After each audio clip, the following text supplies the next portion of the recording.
Here with third-year Northwestern State baseball coach Bobby Barbier. Coach, it doesn't really look like it outside, but it's baseball season in 4 days. I know the first couple of years you've been here, you've talked about the work. The hay's almost in the barn. It's time to put that work into action. And I know coming off the year you had last year, the anticipation has to be maybe even more so than it normally is. Yeah, probably so. The baseball season this week is always a lot of fun. It's that just you put in. They get here in August, and it's not like football or soccer and basketball where you get to play right away. You're working playing against yourself for a long time before you get to go up against somebody else, and you try to create that environment, that competitive environment that you're going to have when we go down to Houston. But it's hard. It's hard, and when you face somebody, the anxiety is a little higher, the competitiveness goes up, and it's trying to control all those emotions that you're feeling and falling back on what you talked about in the work. And we really think the work makes your luck. In baseball there's a little fortune involved, and we think that we put in the work so far to hopefully we get a few good bounces and come out on the right side of things.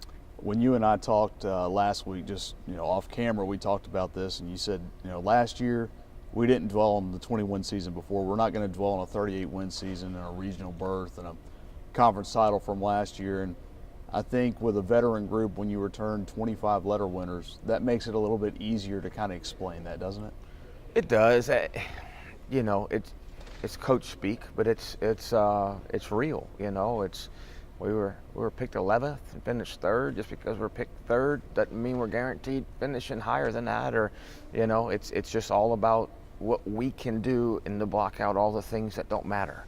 And for us, in our preparation, that doesn't matter. I think the guys have responded to that. They have. We had a nice event, last night or Saturday night we kind of discussed some of those things, and a bunch of alumni were back, and that it's time to move on. It was time to move on in August when we got here. So I think the guys responded well. It's like you said, it's an older group, especially on the mound. Positionally, we play a lot of 20-year-olds, 21-year-olds, which hopefully that benefits us. It doesn't mean that it's going to be easy, but it's nice when you have guys that have some real game time experience. It certainly won't be easy to start, at least on paper. You've got a 3-game set at Houston, which begins Friday. That's a team that yearly is in regionals and will compete for a conference title every year. And then you come home and I keep hearing there's something going on February 20th at Brown Stroud Field. LSU comes in. So early on, you'll find out. And one of the things you always say, when you play good teams, it tends to expose flaws. And I think when you see that early, it's probably even more of a benefit. No doubt. You want to be a different team by the end of the season than you are at the beginning. That's you want to get better as the season goes on. And this is a great test. It's a great test. We don't really want to see where we are, but it's a good test. You're going up against teams that are perennially in regionals every single year. You got 4 games against regional teams right out the gate. But so are we. We're a regional team too. So it's a matter of going out there and competing well, no matter who you play those first 4 games. But it is going to be fun to go down to Houston in a good environment, in a place where we got a ton of alumni. We've got meals lined up for days. Down there with guys that want to cook for us, and which will be great to see them. And then coming back here and letting our fans have a chance to see the Tigers at home. And I think we've already got 2,500 or so tickets sold for that game. So it's going to be a great first 10 days here. And when you look at Houston, not only a lot of alumni, but a lot of current players. A guy like Jerry Maddox, the Southland Newcomer of the Year, the Louisiana Newcomer of the Year, guy who really had a great overall season and just a tremendous second half of the year. He's going to get a chance to pitch close to home. You've got a lot of guys on this team that are going to have to open their year with a lot of familiar fans in the stands. Right, and Luke Watson's another one, from down around that way. And we recruit a lot in Houston. Obviously we got players there. We recruit a lot from there. So it gets our name, I guess, out there a little bit, playing those guys.